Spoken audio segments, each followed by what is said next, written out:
Right, g'day, Martin here. So today we're out at the farm. We're going to do one of the jobs that I've been least looking forward to, which is setting up the bunker tarps. So basically, where we're located, we are about an hour and a half drive, probably a bit longer in a truck, from the nearest grain bulk receival site. So that means that for the most part, we try and sell most of our grain ex-farm. So you've got to be able to store everything up here that you grow. We don't have a lot of silo space. We've got, probably about 100 tonne in actual silos. And then we can bulk that up to about 200 by putting like tiger cage bins under cover and just a couple of little field bins.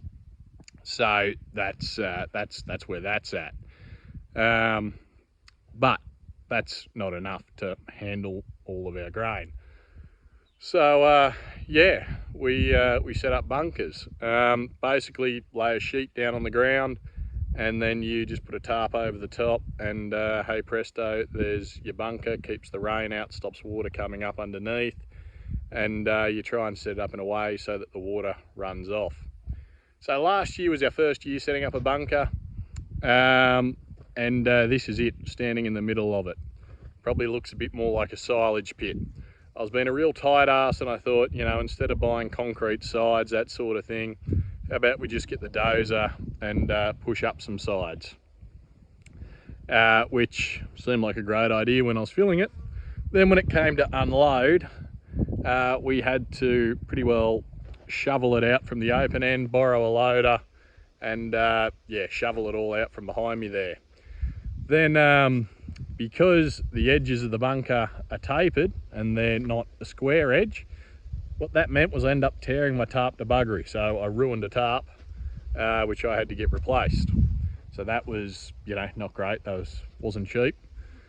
And on top of that, it sort of meant that unloading with an auger wasn't an option, because I was talking to a neighbour afterwards and he's like, well, I just used hay bales for my walls, nice square edges, so if I wanted to bucket it out, it's no issue.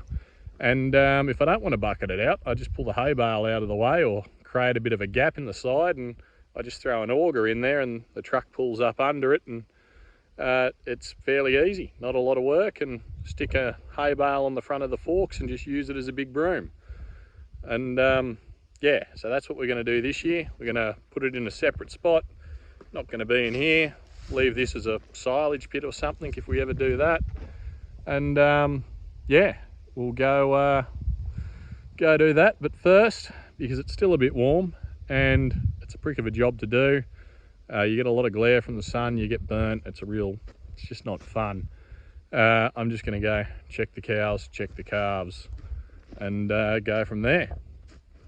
Righto, so we're back out here in the paddock. You can see most of them are well over there, out in that cell.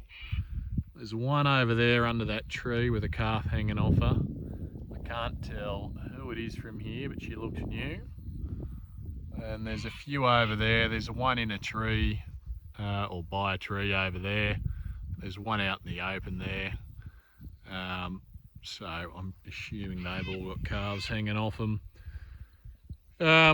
Yeah, it's really drying out in here. I'm gonna have to go open the gate up into the next cell and just sort of let them mosey about themselves. Yeah, they still seem to be hanging around all these old ones as well, like the old cells that they've got access to. So yeah, the cell grazing's really going out the window at the moment, but we'll see how we go from there. But anyway, we'll just go for a bit of a motor, take the bike around the edges, off to all the little spots that they like to isolate themselves when they're calving, and yeah, just see if we can find any newbies. So there is one there. He's probably a couple little days old, and I reckon he belongs to one of those two. One looked like she hadn't calved yet, but that one that's there death staring me, I reckon that's probably her calf. Anyway, I might make a move before I get rolled. A cow that I was worried about in that earlier video where I thought she may have walked away from her calf, but Yeah, look at those udders.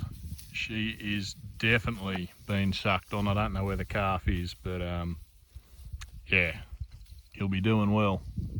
So overall on the cow front, I think things are going really well. I think most of them have calved by now.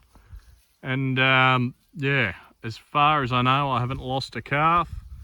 And I'm very certain I haven't lost a cow either. So that's really good.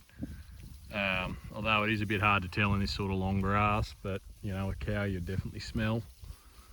So yeah, I can't really complain. I've got a poor mate that he's having a hell of a time. He's had a fair few losses, and I probably shouldn't say it on this, but he's probably not watching anyway. Most of the viewers of this channel are American. Most of them don't hang around for a second view. That's possibly because I don't have all brand new John Deere machinery when I'm doing the cropping side of things, and partially probably because when I'm out doing cattle work, I'm not out on a horse with 30 other blokes. But it could also be because I just take digs at Americans like that. But yeah, I'm not too upset. Things are going pretty well.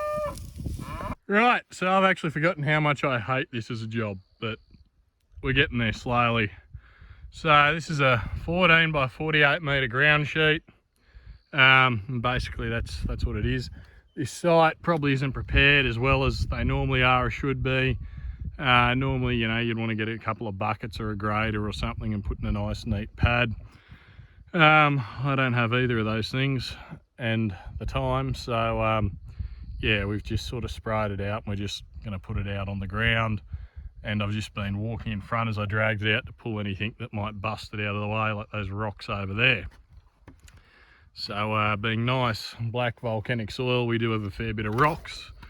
And yeah, as you get that shrink swell action over the years, that ground cracking out, all the dirt washing back down the cracks, and then it fills back up, it slowly lifts the rocks to the surface. Out in Western Queensland, you get a whole heap of dinosaur bones come to the surface that way. But out here, we just get rocks. Lots and lots of rocks. So anyway, obviously we've got to keep them out of the way so we don't tear the ground sheet. But basically, we've got a little bit of slope coming down this way. So we'll stack some bales along that top end up there once this is all out. And yeah.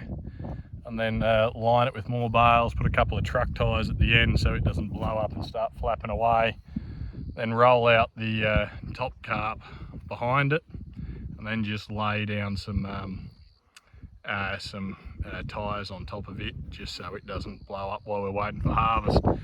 This is all hopefully a fallback scheme. I really don't want to use this.